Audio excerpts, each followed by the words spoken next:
Hi, everybody. Welcome to the season debut of MRN Crew Call. It's the program that takes NASCAR fans behind the scenes, both with race teams and our own team right here at the Motor Racing Network. You know, with Speed Week's underway at Daytona, we thought it'd be cool to take a look behind the scenes at a race broadcast and what our announcers do to get ready and take a look at their office space. We'll do that with Jeff Striegel and Alex Hayden right after this. Sir, are you aware you were going 40 miles an hour? This is a residential area. Sure, but I'm on my lawnmower? Wait, am I getting a ticket? No, I've just never seen anyone top 9 miles an hour on one of those bad boys. And mow their entire lawn in 30 seconds? What got into you? Well, it did fuel up at Sunoco this morning. At Sunoco, we know how to fuel peak performance. We've been doing it for American racing for over 50 years. Fuel your best. Welcome back to Crew Call. I'm Woody Kane. You know, when you listen to an MRN broadcast, you're hearing a bunch of very fine radio broadcasters all coordinating together to make the sound that you hear each and every weekend. We thought it would be a good idea to give you a tour behind the scenes with our announcers up in the anchor booth to show you what they go through on race day. Here's Jeff Striegel. Hi, Woody. Thank you very much. We are here at Daytona International Speedway. Jeff and Alex Hayden. How about a tour of what we do and where we do it? Come on in. Let's show them around.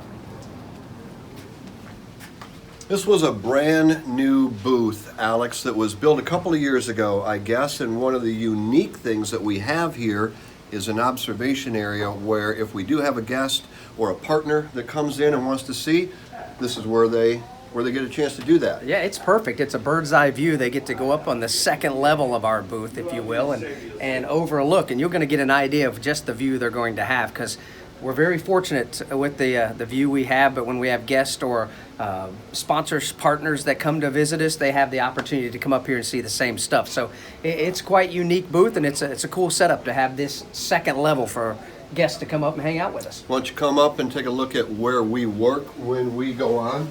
This obviously is where our producer will stand. That individual is in charge of commercial load, keeping us on track, just making sure that everything from a timing perspective is handled appropriately. A big job for our producers. But come on up, this is where we sit. That is NASCAR Hall of Famer Rusty Wallace. Hello guys, how's it going? He's getting ready to go. Let's let Alex slide in here and he can kind of take you through some of the things that are on the desk. Yeah, we got a great view, but at the same time, there's a number of things that we need sitting in front of us in order to be able to do our job. Alex, you want to take us through? Essentially Jeff's side, my side with Rusty here on our side, basically the exact same setup. Now our notes are a little bit different because Jeff's smarter than I am. So basically what we have, all of us have the same headsets that we put on, have a little button that we push down and hold it to talk, let go of it, our mics go dead. That way we can talk to each other while our turns or pits are on the air discussing what's going on the racetrack. We have timing and scoring monitors. Jeff's got one, I've got one, Rusty's got one that's going to have live real-time timing and scoring. We've got monitors as well. I've got a small one, Jeff's got a small one, Rusty's got the big one over there to assess what happened on the racetrack and give that expert feedback so you can get a better look at it. And then obviously we have clocks to keep up with timing. But this is an important piece of tool that we have, this iPad that we use. And that's because we have real-time statistician. Our guys at Racing Insights is the name of the company, provide a lot of inside information for the television broadcast.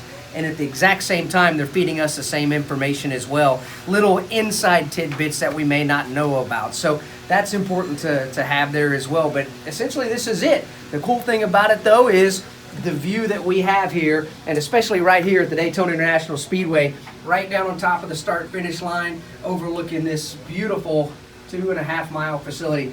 It's a fun little gig, Rusty. And I know Rusty has fun because there's glass walls right behind Rusty. We got race control there, and Rusty has some fun with those. Yeah, I tell you, right behind us is race control, but right here we're getting ready to call a big qualifying session, which is really different than the race. And so we're going to tell some stories. We'll talk about each driver, what they may be done in the off season, what team they're with, stuff like that. But we do have all the equipment, like Alex and Jeff just said, to call this thing properly. But it's going to be a little bit different than how we do a race. Later on, we'll be calling one of the big races today here in Daytona. This is kind of the kickoff.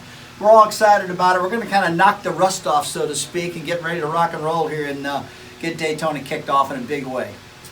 So there's a look at what we do and where we do it, a snapshot, if you will. This is one booth. From here we go on to California and Phoenix, and every booth will be laid out a little bit different, but the work that we do in the booth, exactly the same. Hope that gives you a good look inside what we do with the Motor Racing Network. Now, back to you, Woody. Thanks, Jeff. You know, when the broadcast comes together, it really is a thing of beauty. So now that you've looked behind the scenes, here's how it all comes together. The lights on the pace car are out. The field is coming off of the 31-degree banking of turn number 4.